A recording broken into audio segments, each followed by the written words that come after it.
Then another sign appeared in heaven, an enormous red dragon. Revelation 12:3.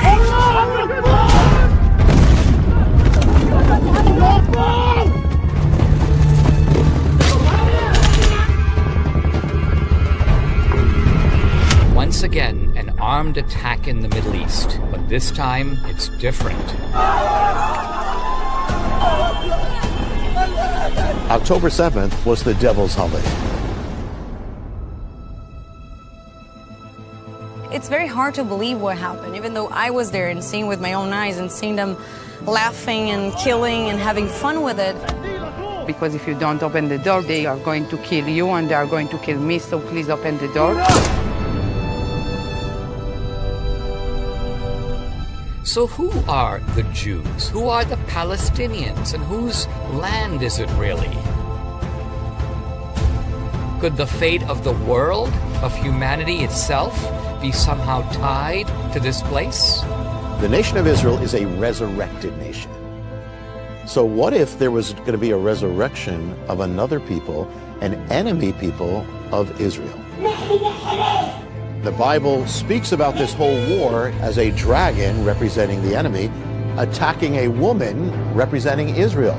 The civilian deaths on both sides represent victories on the part of the dragon. Hamas did everything within their ability to maximize the civilian casualty. We came back to a land that was largely barren and empty, and we brought it back to life, and we're going to keep it. The devil hates the Jewish people because they represent the existence of God. Because without that Jewish foundation, there is no Christianity. If we're approaching the end of time, God will reveal himself more and more dramatically. Speak back through the stones. The story that they've been telling is that Israel is a colonial project. The problem with that is the city of David. We are an inconvenient truth. Are you aware of any significant archaeological finding that contradicts the Bible? No. God's word stands firm. The dragon will not prevail. Your message here is become a dragon slayer. Based on Jonathan Cahn's #1 international bestseller, The Dragon's Prophecy.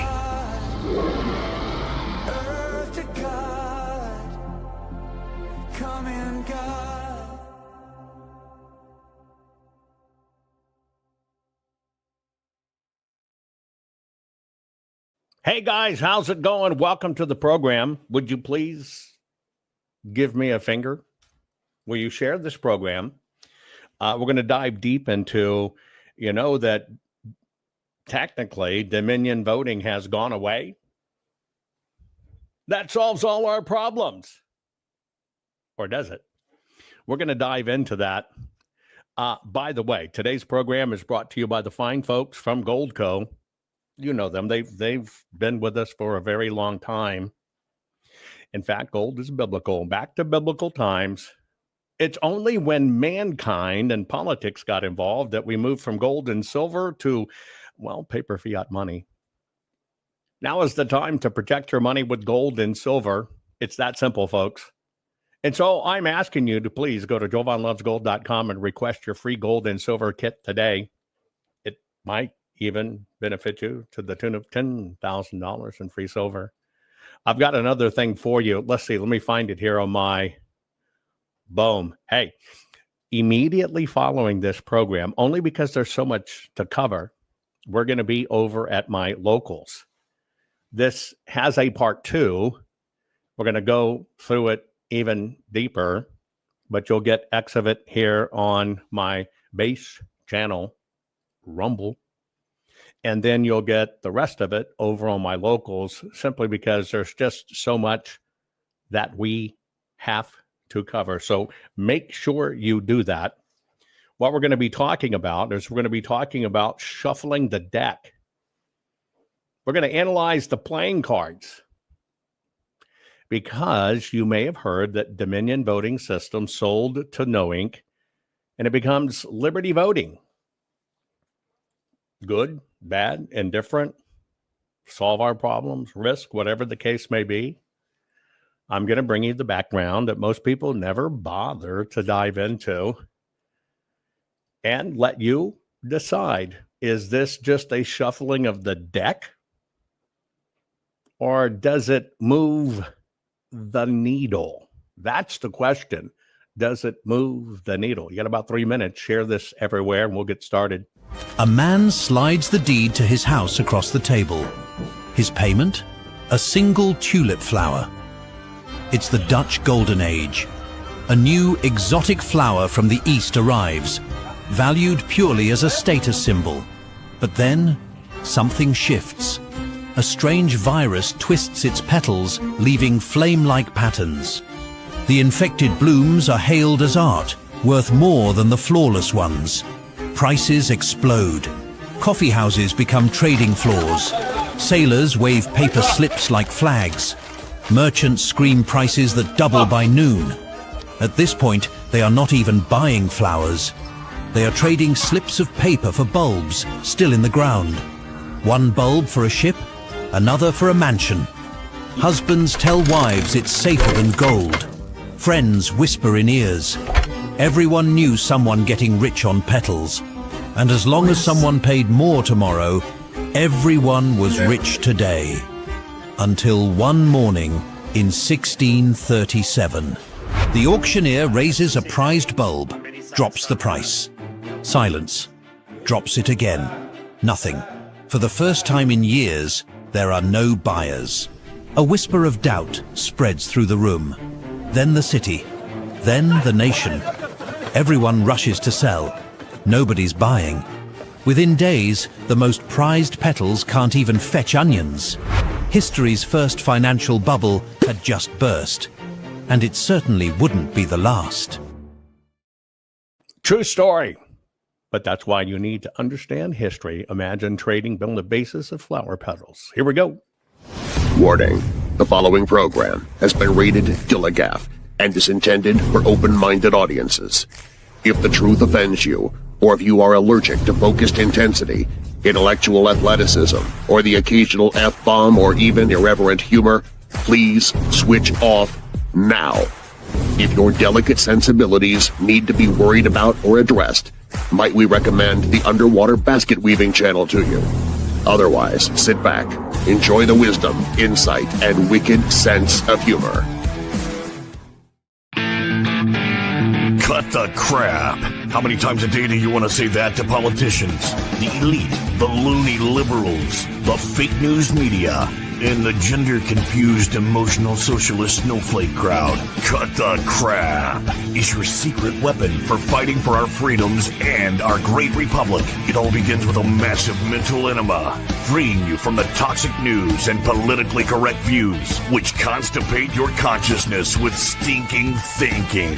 Your host, JovanHuttonPulitzer. He's known for calling out politicians and telling them to cut the crap. You've seen him on virtually every television network and listened to him on Coast to Coast Radio. And now he's here to help you learn to fight for America. Culture, race, and American politics. They all have one thing in common. They all need to cut the crap. Now, here's your host, JovanHuttonPulitzer.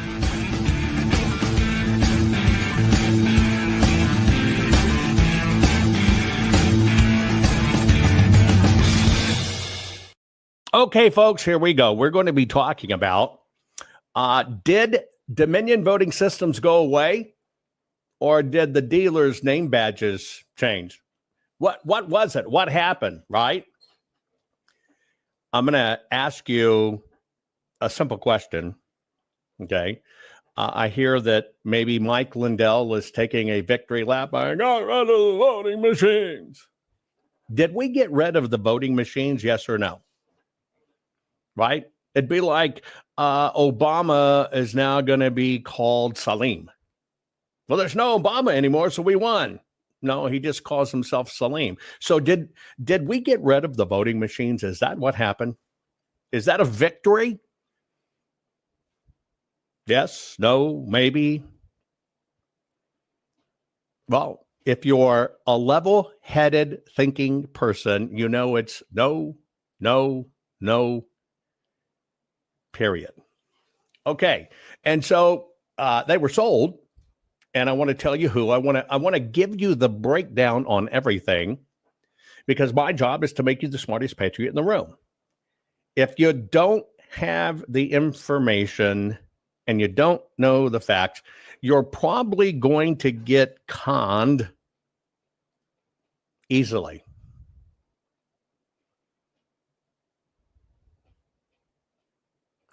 Right? You're probably going to get conned easily. So I'm here to talk about several of these things I need you to understand. First off, I don't know if you heard this story, right? The fellow's name is Colonel Conrad Reynolds.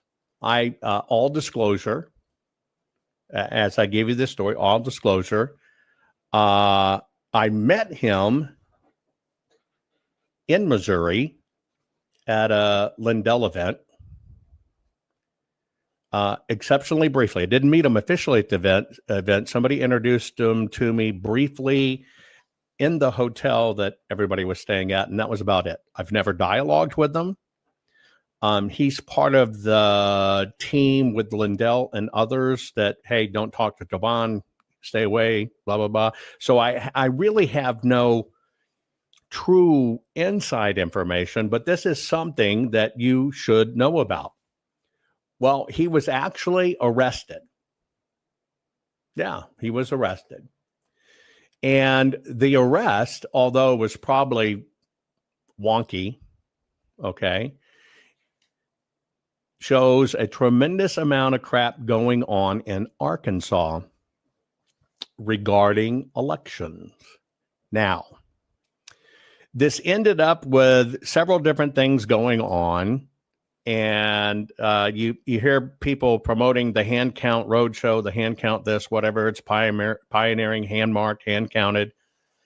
Well, what has now kind of culminated in all of this, an entire county election commission has been decertified and pushed out.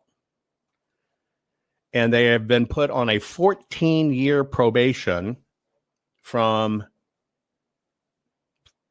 I don't know what you call it, 14-year probation from participating in elections. Okay. Now, this all stems from moving to a hand count. Okay. And what's going on is somehow in the count, and it really is very hard to understand what side, there were 11 votes that didn't get counted. Honestly, I can't figure out, was it 11 votes the machines missed? Was it 11 votes the hand counter missed? I don't know what it is, but Searcy County made a move to go to hand counted paper ballots, and they did it with a bipartisan resolution, right? The legislative body did a 6-2 vote. Now, the powers that be gave the typical bull, it'll cost too much, it'll cost too much, it'll cost too much. They actually, from what I understand, now I've not audited these numbers. A lot of times the conservative reporters are agenda driven. They don't really go on hard facts, whatever the case may be. But the county, we'll just call it the bad guys, it's going to cost too much. Well, it looks like when the primary was done in 2024, where they were able to do this hand count, they ended up doing it for about 18% cheaper than the 2022 primary conducted on the voting machines. They give no numbers for it at all. They give no numbers for it.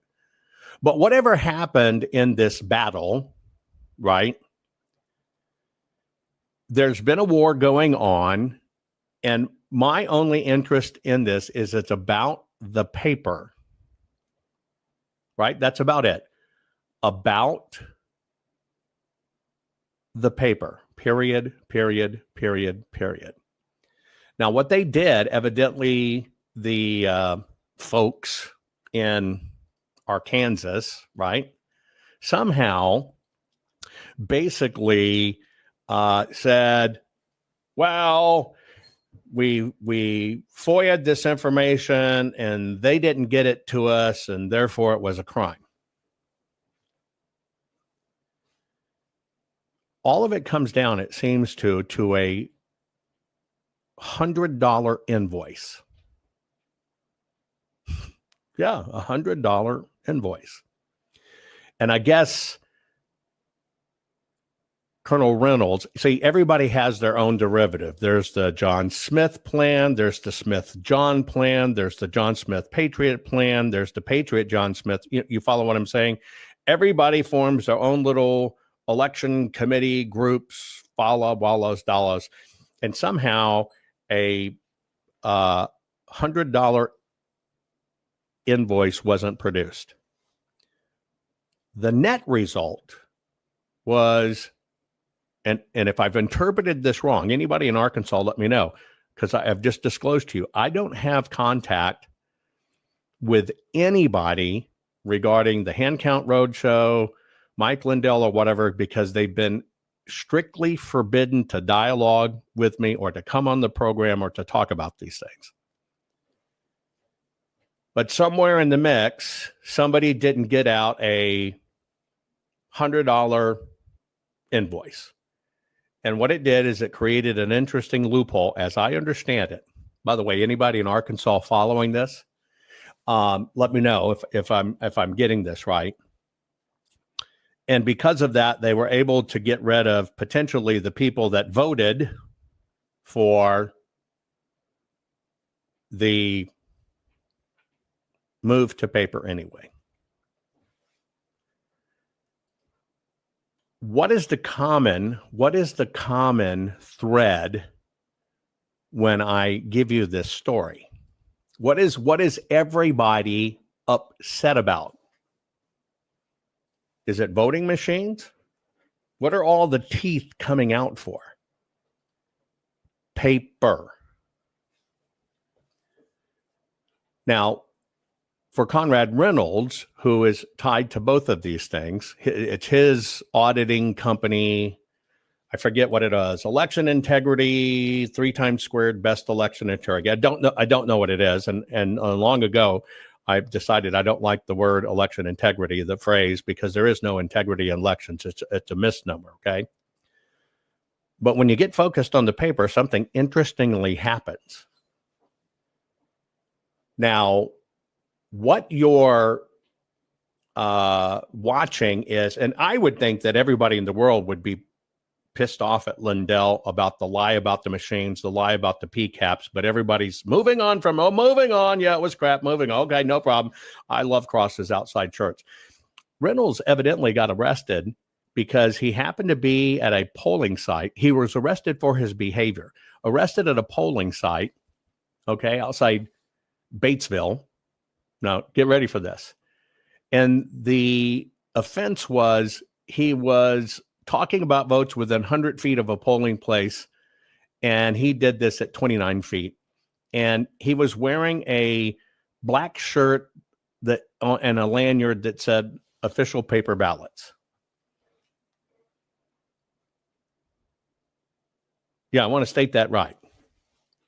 An arrest came not for screwing the elections or anything like that. Not for screwing up the elections, not for, tinkering with the machines. He was too close within the 100 feet wearing a lanyard that said paper ballots, official paper ballots. I think it's exceptionally important you pay attention to this. When you get into the paper, the game changes. Because the system, unlike the cons that were put out to con the American public, to suck all the money out of the room, to put everybody on every show that talked about everything except how you really fix this and where the cheat comes from, they use the loophole to perp walk them. It's moronic, right? It's moronic. Okay. Now you also have to understand, which is one thing I don't understand, is that Sarah Huckabee Sanders and her staff have been really coming down hard as I understand it, correct me if I'm wrong, anybody watching in Arkansas, where I was born,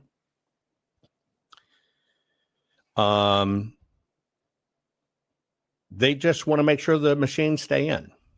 Now, I don't want you to leap to any conclusions that is somebody saying the machines do it. In fact, it's quite the opposite. I want you to understand that. When somebody says you got to use the machines, okay, that is not equivalent to saying the machines do it, the machine controls the vote. See, that's the con. By forcing you to look at the machines and only the machines and having used the machines, they keep you away from the paper. That's what's really afoot. Okay, that's what's really afoot. By the way, repost the stream. Make sure you share, like, and follow right now. But why don't you repost this like others and help people understand how this con works? That's a con. It's very simple. Now, another thing you need to know in this process, okay? And by the way, hand counting does not stop drop boxes. Hand counting does not change the voter rolls. Hand counting does not change instant registering to vote. Hand counting doesn't stop any of that. Hand counting a ballot can't tell whether you're illegal, dead, or anything else. Is that okay? But you see, the complications always arrive with paper. Now, before we get into the rest of it, because I want to give you a history, it's so important to understand how the moves are made in this elections in the United States of America. If somebody says, well, we've got a brand new Help America Vote Act, and we've got a brand new voluntary system guidelines 2.0, we fixed all the breaks. Did that change the election? Did that fix anything? Put it yes or no. They're going to come out with a brand new detail of, hey, we've got a new and improved system.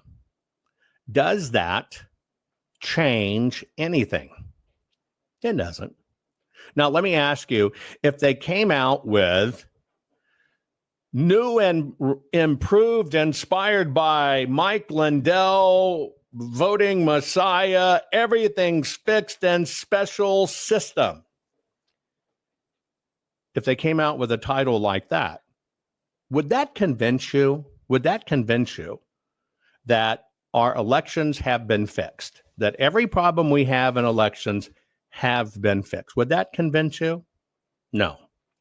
How about if Democrats came out with the bill increasing muscular flexibility in toddlers to enrich their lives forever?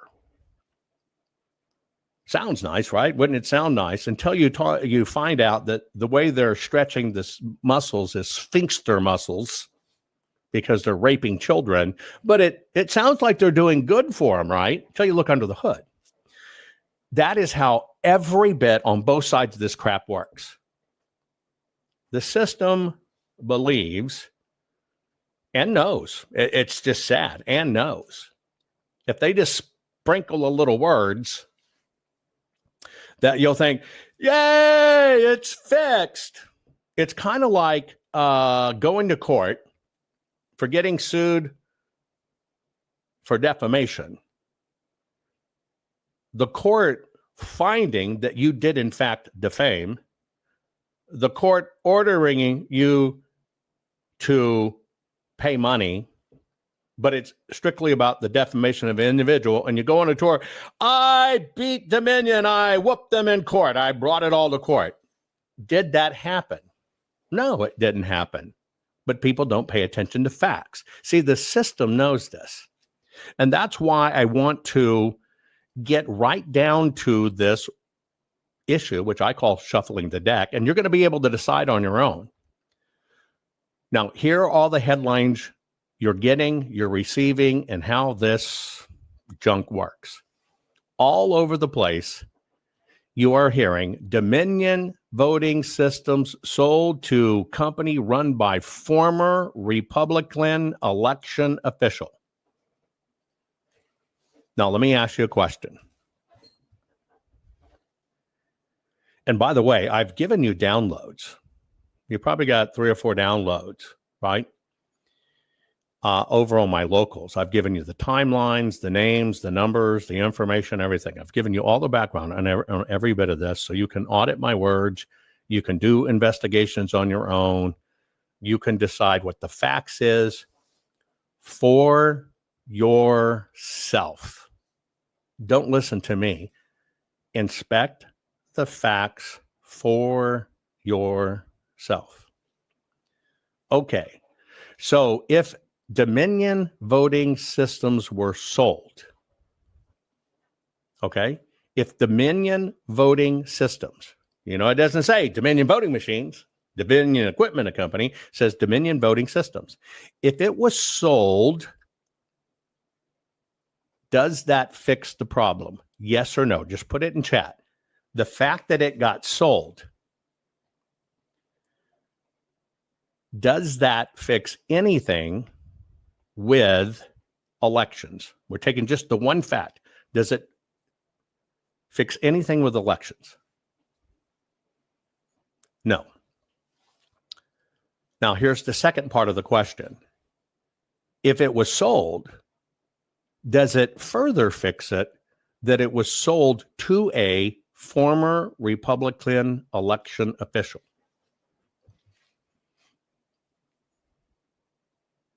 That's the second half of the question. Okay, it got sold. That didn't fix it for you, but it was sold to a former election official. Does that fix it for you? You got a Republican in charge of it, right? Now, what I want to do here is I want to give you the what if, and then I'm going to give you some hard details, but I want to give you the what if. I want you to basically, and this is a critical thinking, linear thinking exercise, okay? First off, Dominion system only came into play when a person lied and said, I infiltrated an Antifa call, and on that call was the executive of Dominion saying, don't worry about Donald Trump, we fucking take care of him. So that's the first thing. Now that lie, which is a total lie and totally disproven, what it did is it created about $8 billion in defamation lawsuits, with Mike Lindell being one of the ones that supposedly lost. It generated for Dominion $1 billion in settlements. It paid them $1 billion in settlements between Fox and everybody else. Right? So on Dominion's side, they made out like a bandit. Could we just call $1 billion cash windfall making out like a bandit? Would you agree with me? And am I stretching to get there? Am I stretching at all to get there? When I just say it in simple terms, I'm not talking about anything else. We're just talking about cash windfall. The fact that Dominion got paid $1 billion through judgments and lawsuits, could we say that was a freaking cash windfall? They didn't make that much money in elections. So can we say, right? Can we say that they made a $1 billion cash windfall? And that they aggressively went out after people like Lindell and all these others. But strangely enough, they didn't really hard press the person that came up with the story. And all the details about the person who came up with the story are locked in secret. Now, I find that weird. Now, do you remember all the memes going out over the internet about dominion? Satan has dominion over earth. Earth is Satan's dominion. Dominion, I'm over you. I'm going to dominate you. Do you remember all of those memes that floated around then? Dominion this, dominion that, all this other stuff. You remember those? Okay. Now let's play a little bit of a word association. Can you say that if somebody has dominion over you and you are locked in that dominion, could we agree that that means, just the use of the word, that means that company or whatever controls you, you have no freedom, you have no liberty, etc.? Could we agree on that? Dominion, right? Dominion. And the opposite of having somebody control you. What's the opposite of having somebody control you? Put it in chat. If somebody wants to, if one time it was all about control, and now they want to convince you that that control is gone, right? What's a word? You got it right. What's the word that could go with that? Well, the word that is the synonym is liberty. So what has happened in this move is dominion, which got a bad rap and $1 billion cash, now is known as liberty voting. We're not gonna have dominion over you anymore. You're gonna have liberty. Now that's kind of interesting, right? That's why names mean things. That's why names matter. But let me ask you another question. If the problem that they sold everybody, that the executive of Dominion Voting, who was part of Antifa, he's a Satanist, he's a bad guy, he's an extreme liberal. If you wanted to have a new owner to convince you that, well, we're not under that type of ownership anymore, and so it gets associated with somebody with it's satanic. He does orgies, he does drugs, he drinks, he's evil, it's dominion. And now you want to go to liberty. What would you do from an executive standpoint? You want an executive that's, well, a synonym, probably a distinct opposite of what you think a Antifa screaming liberal is. Could we agree that would be not only a Republican, but a Republican election official? Just a question. Just a question. Could you see from a synonym basis those two moves? They got that word Republican in. They took you from being over you dominion-wise.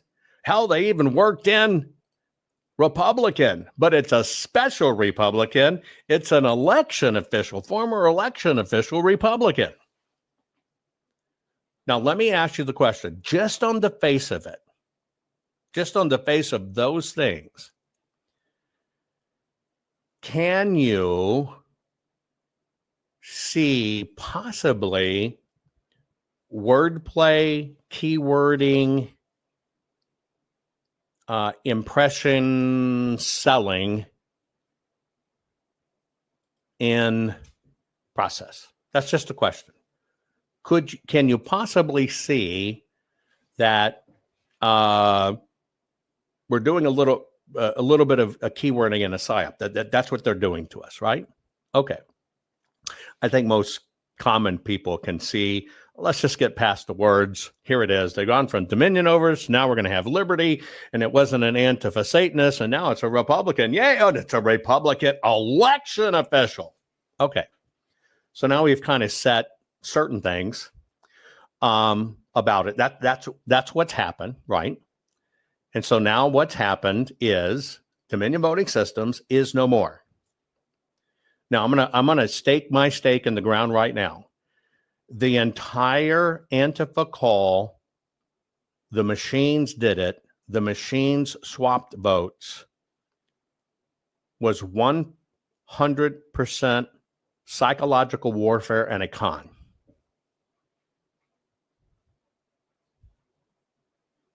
Period. It was designed, it was orchestrated, it was created, it was thought about. They knew the elements they needed. Somebody who went from pillows and a voice, went to a network, went to all this other stuff. My own personal opinion is from the beginning of infiltrating Antifa, and the election official said this, all the way through for how everything was discussed, what they combined it with on TV to make you think, oh, I saw the vote get switched. I saw the vote flipping. I'm telling you, in my professional opinion and my personal opinion, it was all orchestrated to keep you focused on the one thing they needed you to focus on, and that was the machines. Now, I tell you this because machines in our voting systems have been subject to this kind of stuff throughout history. Now, the question is, if you're a buyer, if you're an investor, just a question. If you're a buyer and if you're an investor, so take off your MAGA hat, take off your Democrat or your liberal or your Republican hat. Just say you're an investor, okay? And when you understand a few things, when you understand that it's really only about a handful of pieces of software, but all the machines that are deployed, quote unquote machines, printers, scanners, and all that kind of stuff, they're actually third-party machines, pieces of used equipment.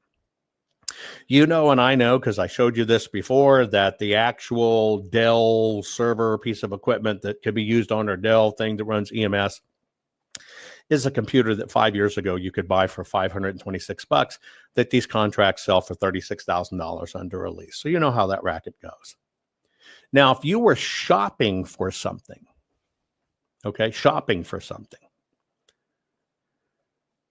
let's analyze why anyone would buy, Dominion Voting Systems. Now, can we agree that between all of this stuff, which, by the way, was in fact libel, this is why I tell you the truth. When you say that the machine swapped the vote, you saw it on TV, and when you say the head of the company planned it, that is in fact defamation and libel. Classic boom, right? But did it hurt Dominion? Did it hurt a company that does a couple $100 million a year? Did it hurt that company to get paid $1 billion in settlements? Did it actually hurt the private enterprise to get massive cash settlements? Well, the answer is no. So now, if you're an investor, and all I'm doing is I'm giving you a critical thinking path. I'm not going to tell you what to think. You decide on your own. Okay. So now you're in the election business. You want to be in the election business. Now, the only thing really of value in the election business technically is two things. What are the two things? We're talking, if you're analyzing buying an election company, you want to buy an election company. What are the two things if the name's been killed? What are the, and by the way, you don't do a brand name sell. You don't go, well, I'm going to this precinct because it uses Dominion. This one uses Pillow Salesman Machine. No, I want to go over to Dominion. Dominion's the brand name. Do you have a say? Yeah. So you understand the name of the company means nothing, adds no value. Now, the next part of it is there are two things of value. So putting my investor hat on, my CEO hat on, the two things that are of value are existing contracts, right? Existing contracts and the physical equipment actually deployed. And one thing binds that together. You have been pre-approved by the Election Assistance Commission. That's it. Those are the only assets. Okay. So you buy a company. It's going to come with the existing systems, hardware and software. It's going to come with existing contracts that are deployed in the field. And then it's already going to be pre-approved by the Election Assistance Commission. Now, let me ask you a question. Did anything change in the process in that move? Did anything in that process change? Just put it in chat. It's very simple. Did anything in that process change? Anything that changes how anything is operated? No. You know it. I know it. Okay. Can the machines that have already been contracted for, these are 10-year contracts from what I understand, can the machines and the systems that are already approved software-wise that says, this is the software we run, this is how we do it, this is what got approved by the EAC, this is what approved by the state. Did any functionality along those lines, change? Yes or no?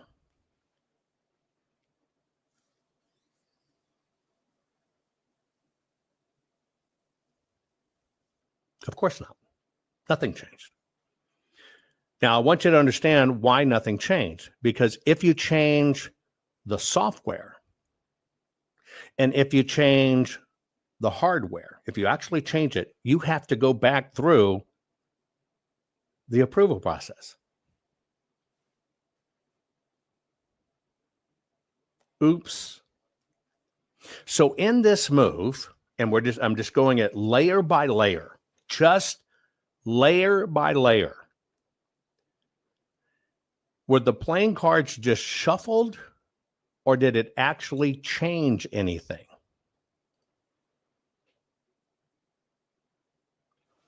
From what you have linear thinking otherwise, because remember, you can't change the software in the middle of a contract.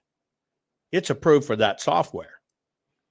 You can't change the contract that has been contracted, because then if you change the contract been contracted, you got to go through all the contracting process again. You got to go through all the vetting process again. You've got to go through all of the EAC build again. So you inherently understand what happened is nothing changed and it was just shuffled a bit. Now, let's just assess it from a marketing standpoint. Is that okay? Nothing changed. What had the name of Dominion, what you came to believe had dominion over you and controlled everything, became the opposite of dominion, and it became liberty. You got liberty. That's what you want, your freedom, and you want to live with your liberties. So a name change took us from being dominated over to being libertied over. Well, liberty's better. Yes, I want liberty. I wrote dominion. Right? Aside from that, not much changed. Now, if we were looking at a company, you look at their assets, on hand. So if I was going to buy the company, you look at how many pieces of equipment are in the field, what are the terms of those equipment? Almost all of them are almost immediately outdated. What are your obligations to service them or update them? How many employees in the company?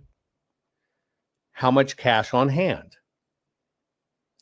How much value in contracts? That's how you assess the value of a company. So let me ask you a question. If I was to throw that in, if I actually took, well, they're the largest provider and they've got, we'll just say, $500,000 in contract. You can have $1 billion contract and only make $10,000 profit. It's just a number. You have $1 billion, right? But let's just say they had $500 million in contracts, just hypothetically. But we also know they got $1 billion cash on hand.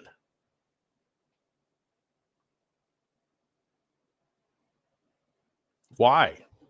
Because we know they got paid that. So the next question I have to ask you is, did a Republican walk in and say how companies are normally bought? Here's how they're bought.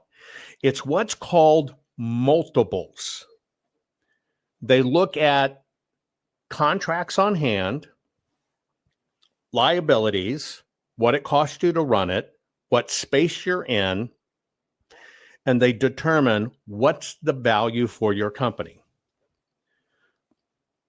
And they then pay basically on that, how somebody gets bought, you get paid on a multiple. We're going to buy you very low multiple, but 2. In the tech business, a multiple can be 50. But let's just say it's 2.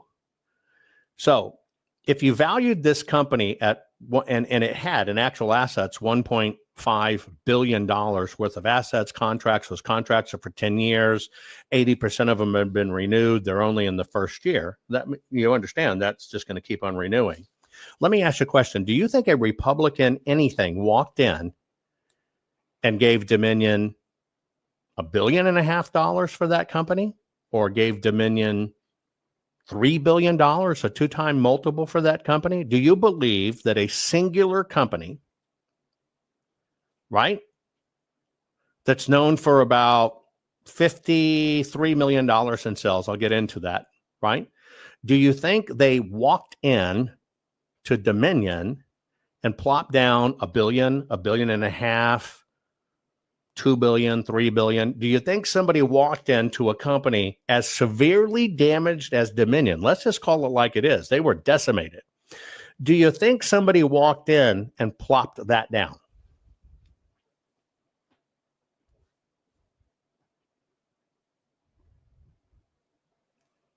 Answer in chat. If you actually think somebody walked in and plopped that down.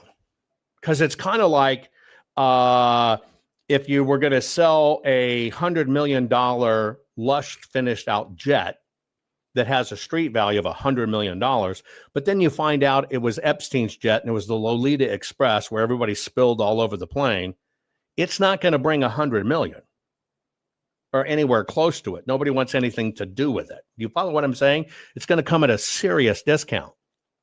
So the first thing you have to ask in normal business acumen in a damaged company, that it's got to come at a serious discount, because you're buying something that has, in the media eyes and the public eyes or whatever, has been severely hobbled and destroyed. So here comes the next question. If they had $1 billion cash windfall, because again, we're taking into account $1 billion+ in the bank, $500 million in contracts. Are you going to take a discount on your company just to get it sold?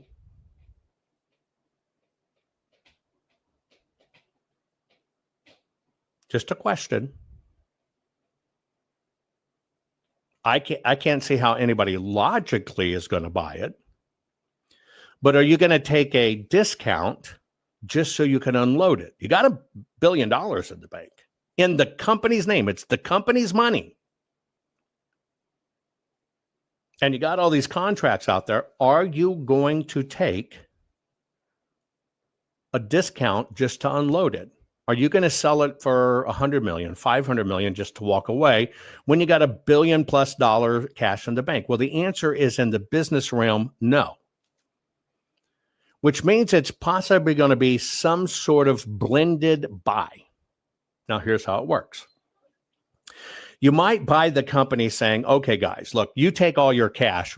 We don't want it. Well, then Dominion, everybody made out great. What's left over is contracts and equipment in the field. Okay. Now, maybe there was some sort of value there, but again, it comes hobbled with it's the existing systems, it's the existing software, Dominion, Democracy Suite, whatever, it's there. You're not going to change those things right away. It's just not how it works. The question is, on that, would Dominion take a skinning? And the answer for that is logically yes, because now they have an albatross. They got the money out. And this is all hypothetical. They got the money out, and now they've kind of liquidated the company. So let's state on that. Did Dominion get ruined in this process? Well, the answer, in my opinion, is no. Because they could have possibly walked away with an excess of $1 billion. And then they took the albatross and they let it go over here. And somebody's taking that albatross and they rename it. Now, why do I tell you this? Okay. So we're going to go back in history. We're going to go back 60 years. 60 years. We're going to take a 60-year snapshot to be fair to everybody when it comes to, okay, our voting systems and our voting machines. Now, I'm only making the thing. Would anybody in the world pay Dominion what it's worth if it didn't have the debacle? And all I'm saying is, business acumen tells me they're going to take the cash out and all the executives walk away and they're going to unload the company because it's really future forward money. Maybe it has some value, but look, they walked away with their cash, so they're fine. Now, the very first time that this happened, it happened in the 1960s. That's why I'm going back in time. So during the night, I'm going to give you the time periods between the 1960s and the 1980s. We used to have a voting company that's called Shoup, S-H-O-U-P. These are part of the downloads I provided for you. Now, Shoup, the AVM, which was called Advanced Voting Solutions. If you want to read about these things, you can read a great book written by a liberal, by a Democrat, called Black Box Voting. So, and it covers a lot of it. Anyway, so between the 1960s and the 1980s, there was a really big controversy, okay, about Shoup voting, which was the lever voting, lever machines. You know, you punch card, right? Now, it got in trouble. And so what Shoup did, when there were questions, Shoup rebranded and became Advanced Voting Systems. So first off, we go back 60 years, we got an interesting trend. Something happened, gets associated with a name, they change their name to try to come out as something else, okay? Now, in the changing of that name, that company, Advanced Voting Systems, actually folded up.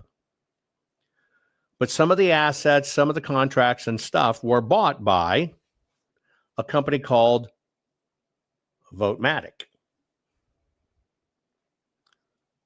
Votomatic. Votomatic. Act now and you'll get the Ron Popeil slicer. Anyway, it was called Votomatic. That was the punch card systems where it punched, dink, dink, dink, dink. Now, that was derived off the basis of the IBM data cards. Well, it got into a controversy too. By the way, this is in the 60s and 80s.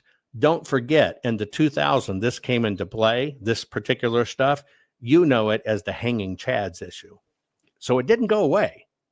But the system, the storyline of the system is that, well, that stopped in the 80s because it gets associated to the name, not the features, not the device, not whatever. See, even though SHOOP and advanced voting systems went away by 1980 in the 80s, that hanging chad debacle happened in 2000. So it survived another 20 years. How did it do that?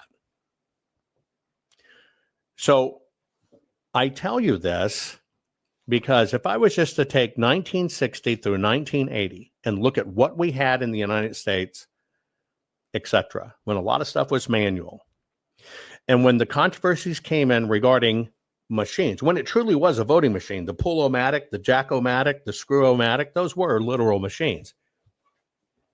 They got in trouble. But even though they got in trouble and got rebranded and then disappeared, they were still in play 20 years later because we had to deal with it then. Well, another consolidation happened in the 1990s.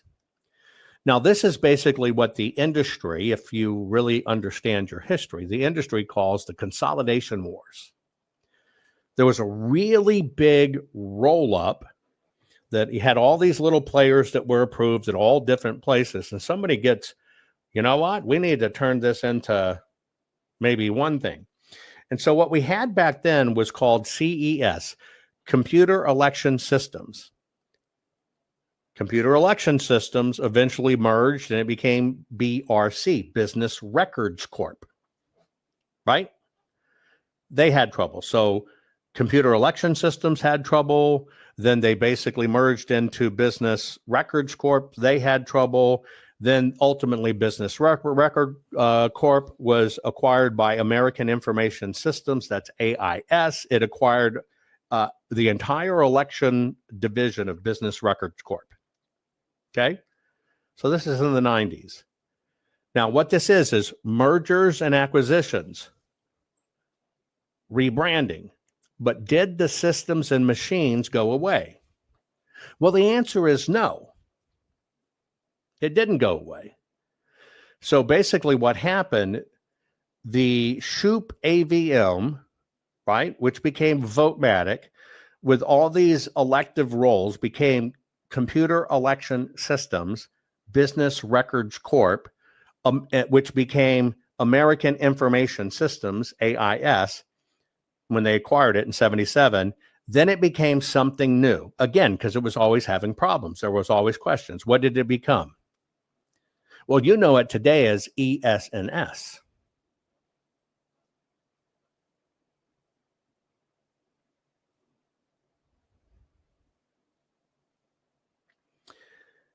Now, back then, there was a problem. With all that consolidation going on, the consolidation wave, our Department of Justice at the time says, you got a little too much power. All of these things are kind of consolidated. And we're worried about it via antitrust laws, which we may be back to today, but we'll get to that. And so all of that issue that there was maybe too much power, the Department of Justice, through the Antitrust Act or action, basically required that this new system, American Information Systems, divest what was called UpTech. That's kind of how it was packaged and positioned. Well, if you're not going to have so much control, you have to divest of UpTech. You got to get rid of that line. Well, they did.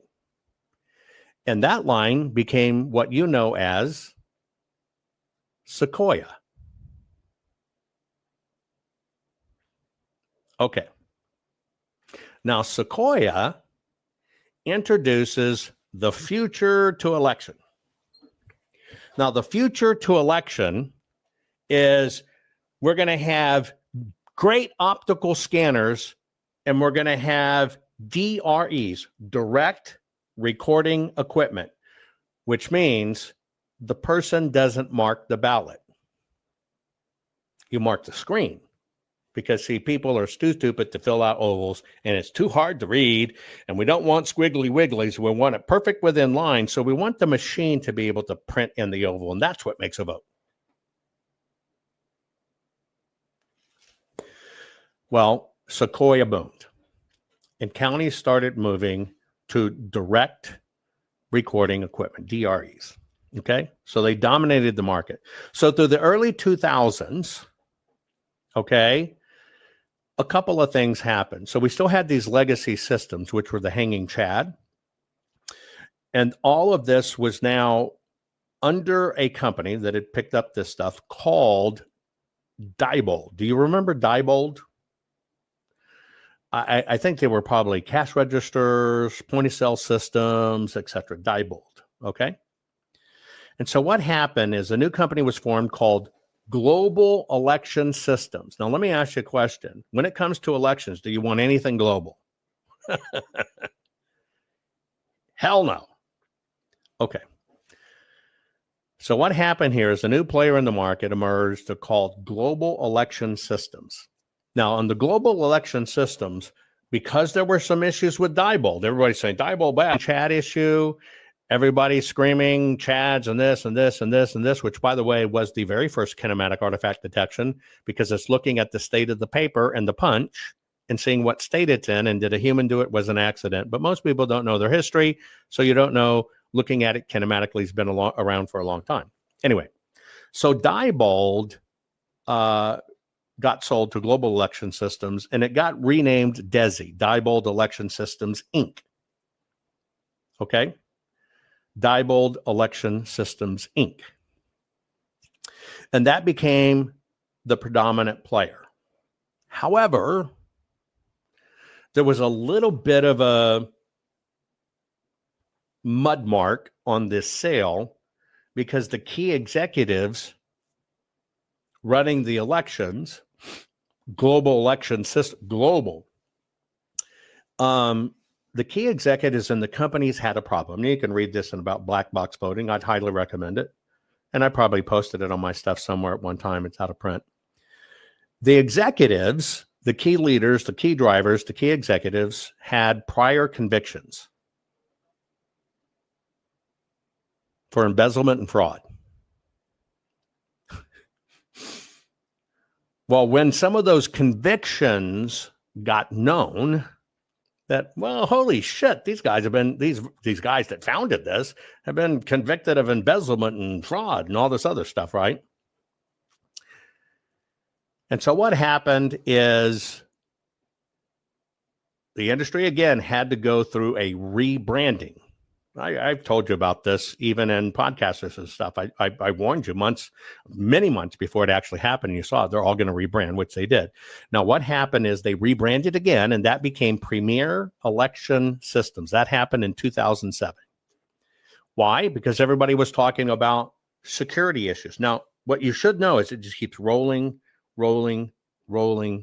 Same issues. It only solves it with a new rebrand. And so that was in 2007. Now, what happened is where Premier got in trouble, Princeton University, I think, did a study in 2006, and California did a top-to-bottom review in 2007, and they basically found out these things really have issues. These aren't secure. Let me remind you the dates. 2006, 19 years ago. Is that 19 years ago? No, excuse me. That's 2006. Wait, 10. Yeah. What is that? Anyway, 2006, 2007. They're not secure. There's problems.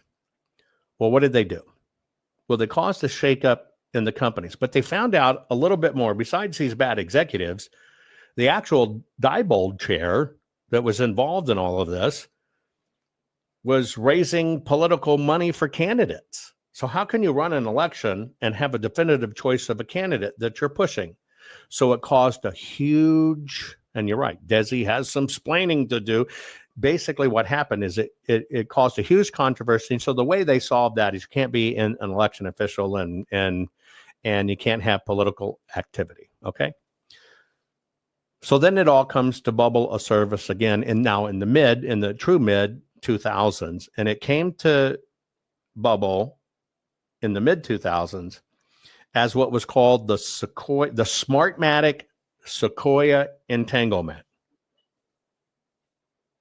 What?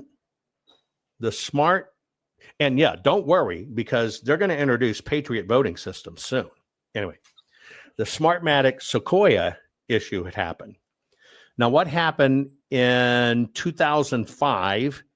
Smartmatic acquires Sequoia. Remember, I go up into the 90s where we first get Sequoia relating to this elections. Now we're getting into the mid 2000s, and Smartmatic acquires Sequoia. And what happened is there was a review. And the review is, wait a minute, you've got foreign owner investors in this. And so there was a CFIUS review. And basically they kind of had to divest.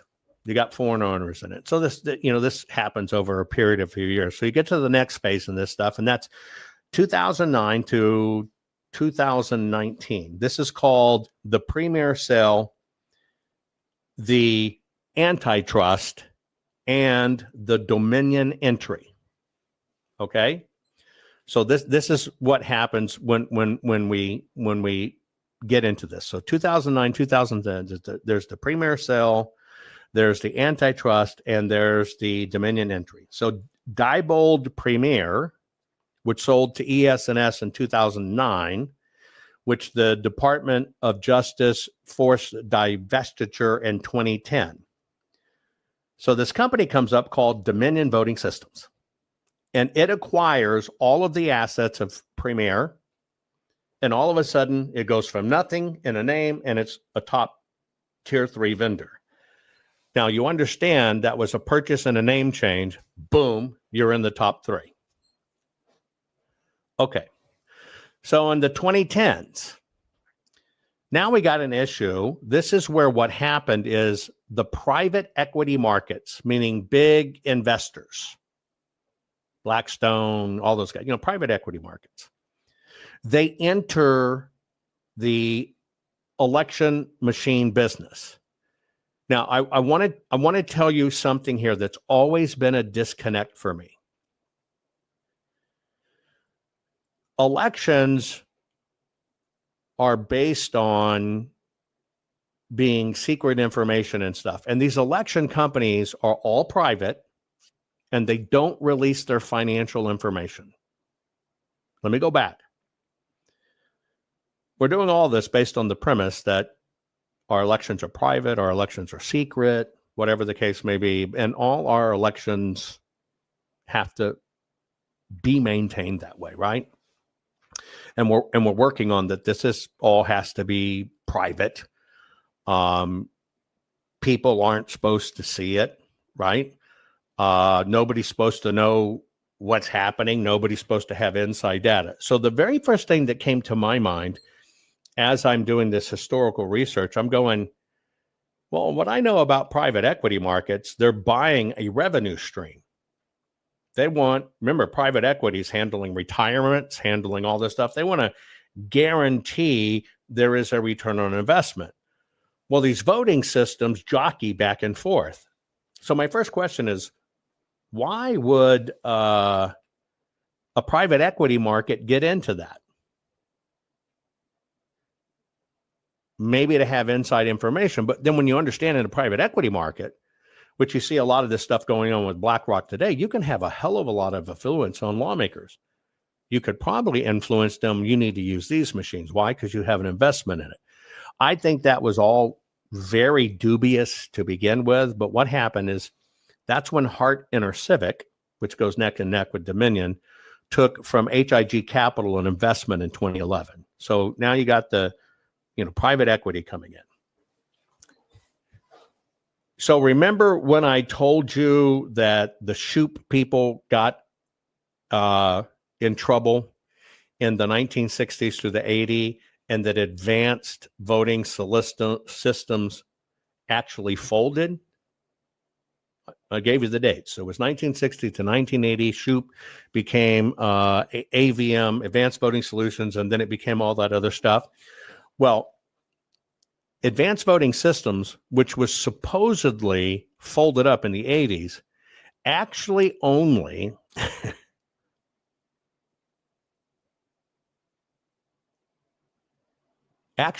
went down in 2010. Wait a minute. History shows us that Advanced Voting Solutions, the ex-Shoup company, folded in the 1980s. But here we're in 2010, 30 years later. We'll just call it 20, benefit of the doubt. It only really folds in 2010 or 11? Yeah. And so what happens is this Shoup company, pulling lever machine, punching cards, which popped back up in the 2020 election, Bush versus Gore. Well, what happened is in 2010, they got caught up again, supposedly gone. But you know what they got caught up again with? They got caught up because Virginia decertified their Advanced Voting Systems WinVote. That's what the software was called. You didn't realize it was the same company because it called WinVote. We want you to win the vote. WinVote, right? Well, what happened is what finally caused the death knell in 2010. Now, this is how it comes to your collective memory. I'm going to remind you, but you're going to understand how this comes to your collective memory. The reason AVS went down is because they discovered they had hard-coded Wi-Fi in the machines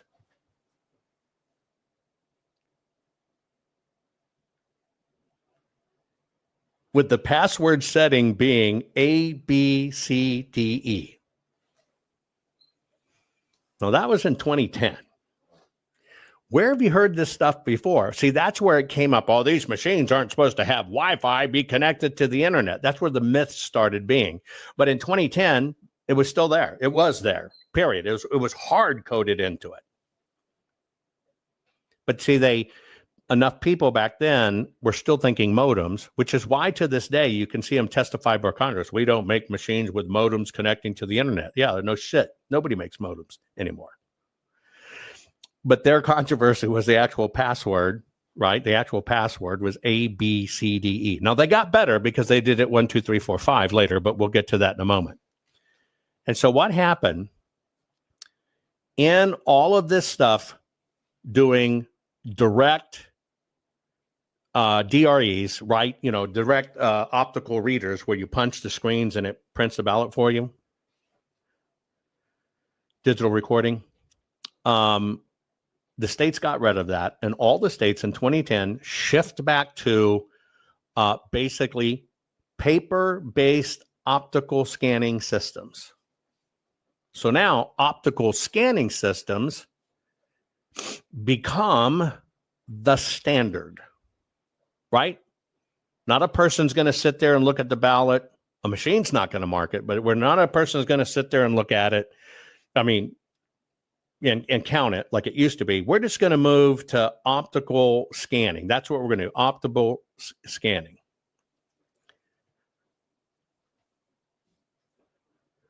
Which is basically when we all moved from actually what had always been was a physical hand count. Okay, was a physical hand count. And so then in the 2020s, what's going on, you know, started with what happened in 2020, et cetera. All the little guys basically folded and consolidated into three major players, ES&S, Dominion, and Hart. It's at that time, and only at that time, that the legacy machines were phased out. Only at that time. The legacy machines were phased out. But these companies had to deal with the what's called the long tail of contracts, because the contracts are still in space. Okay. Now, I've given you a collective history of everything we've gone through with the machines and what it actually entailed. And what you see is it's the same freaking assets to run the elections, always under a different name. And that's it. Now, this is why I'm doing this program, because I'm assessing. Are we experiencing another shuffling of the deck? Let's analyze the voting cards. No ink becomes liberty voting and all this other stuff. What is it really? So I'm just asking the hard questions. That's it. I just want you to think for yourself. What are the hard questions? Now, in that convoluted history I gave you, and remember I told you about executives that had been convicted, or executives that were questionable, or executives that had embezzlement or whatever. Well, all of these guys just moved around.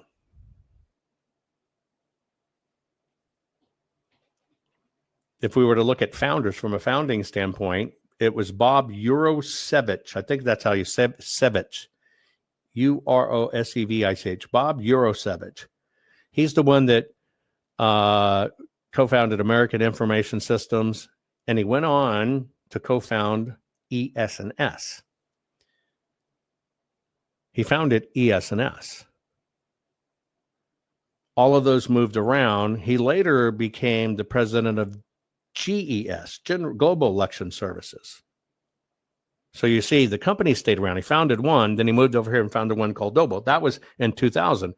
And then he moved over to Diebold in 2002. Bing, bing, bing, bing, bing, bing, bing. Oh, by the way, his brother Todd went with him and had senior roles at ES&S. There were security flaw issues in Diebold, Sequoia, Hart, ES&S. There were antitrust suits against Premier and its sell to ES&S. There was ownership scrutiny in both Smartmatic and Sequoia, and there were governance optics in Diebold. But what changed? Nothing. Nothing. Not a thing. Zero. Nothing changed. So now we're going to get into the nitty gritty, and we're going to dive into, okay, well, what is this no ink and what is liberty voting? I'm going to jump over to locals. You'll find it at JovanHuttonPulitzer.locals.com. JovanHuttonPulitzer.locals.com. If you're on Rumble right now, you'll see a red oval. You can click that oval and you can jump over. Okay, you can jump over. And I'm going now to give you the history of no ink, all its iterations, and the actual person who is the former Republican election official. Now, here's one thing I want to tell you. I personally believe we're in trouble come the midterms, and I think it's pretty obvious. Here's why it's obvious. Obama, which was supposed to be the rock star of rock stars, got 69 million votes in his first term. He got 65 million votes in his second term. Hillary, which was also to be a rock star running against Trump, got 65 million votes, right? I just want you to think about that for a minute. And then all of a sudden, we get this big FU of fingers. Am I right or am I wrong? We get this huge FU of fingers with Biden with 81 million votes. 81 million votes that we're supposed to believe that Joe Biden got. Now, I don't know anyone who truly believes that. Okay, who truly believes that. And then, of course, we had Kamala run against Donald J. Trump, and Kamala got 68 million votes. Okay? Now, there's been something nefarious going on under the hood, and that is, if you kept watching and you kept looking at the election numbers, somehow Kamala, since the close of the election, we're getting close to a year ago, she's gone up to almost 75 million votes. Now, you see it closes that gap on Biden. It closes the gap. And so what that does is all those BS votes I kept on calling out and all the illegals coming in, which can vote, now we got about 30 some odd million bad ones on the voter rolls. Now, what they're doing is by saying they voted for Kamala, they're basically taking it from one general election. They voted here. They weren't any good. Now they're able to say, well, no, they voted in 2 general elections, so they must be good. See, that's how they're doing the scoot up. And so I've always told you it's people, paper, and programs. Now, and for anybody to be able to use the programs of voting, for anybody able to get the piece of paper called the ballot for voting, where do they have to originate? Well, they have to originate first at the very start on the voter rolls. Stay with me before I jump. They have to get on the voter rolls first. And so that's what they did. They dropped them in voter rolls so they could vote there, and they're scooching them up, trying to make them legit. They're saying it's the machines, but it kept everybody away from the voter rolls. Now, you've seen almost everybody that it's the machines swap the vote. I saw it on TV. They're now playing, they're hoping you forget that. And they're now saying, well, it's the mail-in ballots, and we've always championed this. But when we're all fighting this battle, and this is just truth, you got to be able to handle the truth to understand where this heads, folks. And so the number one champion of the machines, he put his team crisscrossing America. And here's what his lead, what everybody in Cause of America is associated with. And this is a time when I'm having direct discussions, planning, and work with President Trump to basically get down to the voter rolls and get it cleaned. In response to that, they put out a team on the road to give this advice. So you have a centralized statewide voter roll that's on networked machines, servers. It has a public-facing internet interface. That's it. That's all I need to know that it's blown. That's a centralized statewide voter roll that was mandated by Help America Vote Act. They have these all over the country. And it's not just that you have a public-facing internet interface to it, but multiple organizations have what's called an API, or an application programming interface. In other words, a machine-to-machine interface into that voter roll. And I'm telling you this because when people say, well, we have to clean up the voter rolls, it's true that they're not following the law. It's true that they're not in good faith maintaining them in accordance with Title 52 that requires that the voter rolls be both secure and accurate. That's a requirement imposed on the secretaries of state who've received the Help America Voting Act and CARES Act funding to maintain those voting systems. What nobody's going to tell you, but I'm going to tell you, is you cannot clean those rolls. You're sweeping a dirt floor. Okay. So when we already know it's the rolls, and here we are 2 years later, and here's what they've done. They've moved it up. We're fighting hard to go back to the impetus to get it fixed. I want to remind you one other little historic thing, and there's a lot of people that volunteer for Cause of America, but there's your leader, funded by Mike Lindell.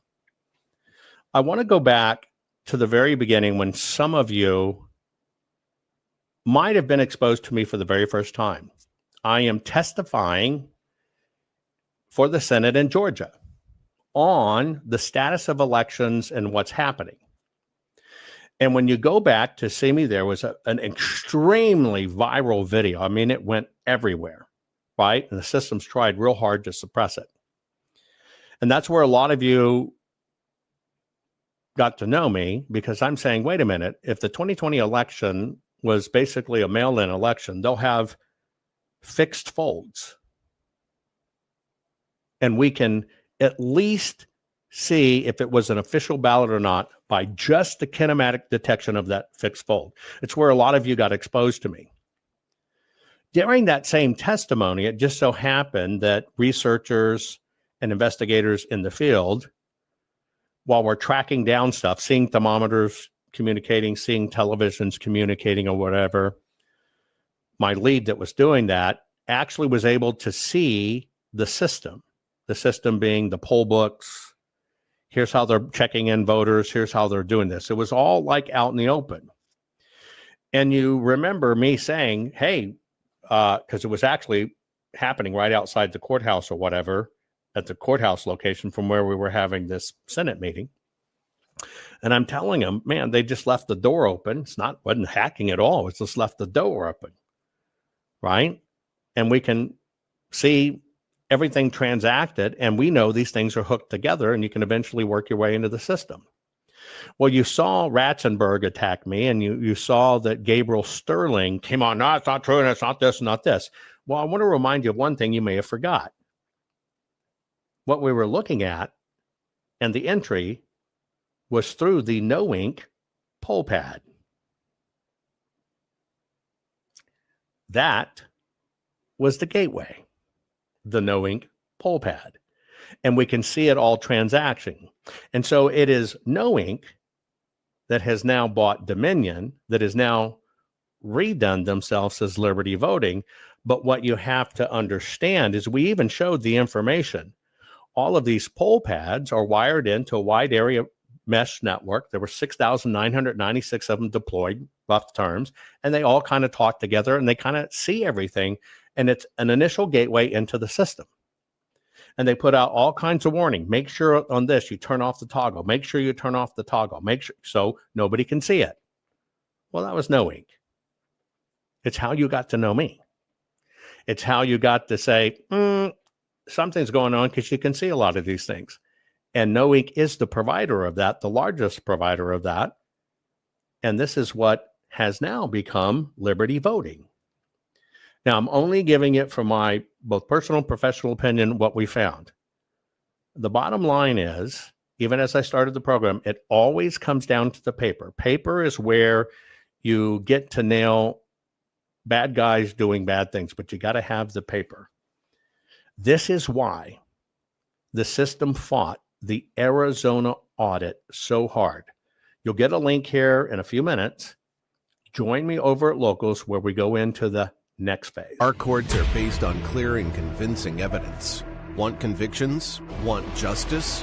For what happened in the 2020 election? Then we need your help. Not fixing 2020 will damn our nation forever. The decision you make in the next few moments could decide whether we ever get our elections fixed or not. Here's why. Trump campaign and allies file 64 different lawsuits. They all went down in flames.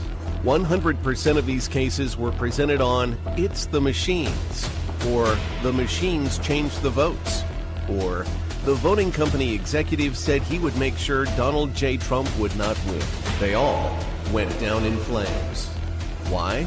You can't bring theories to court as evidence. No supposed Zoom call or six-degree polynomial math theory or census data is or ever will be proof of fraud. You can't bring theories to court as evidence. Here's why. In both civil and criminal law, the side making a claim carries the burden of proof, and prosecutors must prove guilt beyond a reasonable doubt. Without physical or otherwise verifiable evidence, a case cannot meet this high threshold. Physical evidence is the key. The question is, did anyone get relevant, reliable, provable, testable, and duplicatable evidence of what really happened in the 2020 general election? And the answer is yes, absolutely. The full forensic audit of Maricopa County, Arizona is the only evidence-gathering work which gathered relevant, reliable, provable, testable, and duplicatable evidence of what really happened in the 2020 general election. Evidence so damning that the system, the deep state, and those who pulled the strings of this country have fought to keep it hidden and have hoped to have it be forgotten to time. Almost $3 million invested in time, funds, and efforts to unlock that which the system wanted hidden. But now, that evidence is in danger of being lost forever. So if you want what happened in the 2020 election fixed, then we need your help. please donate to protect and secure this historic evidence. With the 2026 midterms coming up, the system is going to try to lame duck President Trump and then most likely introduce new impeachment proceedings. This is the evidence which will help win the war which is surely to come. We need to keep Maricopa County full forensic investigation and archive secure and ongoing. So if you want what happened in the 2020 election fixed, then we need your help. Please donate to protect and secure this historic evidence. We need your help securing the full forensic audit archives. Don't allow the only testable, objective, and reliable 2020 election evidence fall into obscurity. Millions were spent on getting it documented and tested. This is historic evidence. Not fixing 2020 will damn our nation forever. The historic Maricopa County full forensic audit effort processed 20,895,610 digital and forensic images of varying formats, resulted in 208 million individual evidence-proof files. The system processed over 58 billion forensic measurements, resulting in over 2 trillion individual base computations. No hopium, no hype, just hardcore forensic evidence. Please make sure the Maricopa County full forensic audit archives survive. Donate now. So if you want what happened in the 2020 election fixed, then please donate to protect and secure this historic evidence. We can't do it without you. We need you. America needs you. Our future needs you. Please donate now. Not fixing 2020 will damn our nation forever. Please donate now.